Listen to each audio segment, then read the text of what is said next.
Hello guys, আমি সন্তু।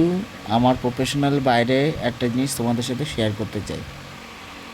ব্যাঙ্গালোরে যেখানে বাস তৈরি হয়, বেসিক্যালি ভলভো বাস যেখানে তৈরি হয়, সেই জায়গাটা বা সেই বাসগুলোর ভিডিও কিছু আমি তোমাদের সাথে তুলে ধরছি। তো হাই, আমি তৃষা। বাদবাকি কথাটুকু আমিই বলি। বাসটি দেখতেই পাচ্ছ তোমরা, 80% মতো ডান হয়েছে। এখনও কিছু কাজ বাকি আছে। তো কাজ বাগেরা এখনও ঠিকঠাকভাবে লাগানো হয়নি। এটা বেসিক্যালি স্লিপার বাস, ট্যুরের বাস আর কি। যাদের বাস সম্বন্ধে নলেজ খুব বেশি তারা আমার থেকেও ভালো বুঝবে যে কোনটা কি আর এখানে কি কি সেট আপ করছে, আমি যদিও বা জানি না। তো এটা কিন্তু ব্যাঙ্গালোরের ভিডিও। এটা ব্যাঙ্গালোরের এই জায়গাটায় ভলভো বাস আর কি তৈরি হয়। আর তোমরা তো দেখতেই পাচ্ছ বাসটা কত বড়।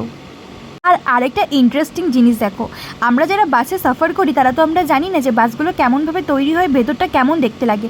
দেখতেই পাচ্ছ যে ভেতরটা কেমন লাগে যখন বাসটা রেডি হয়।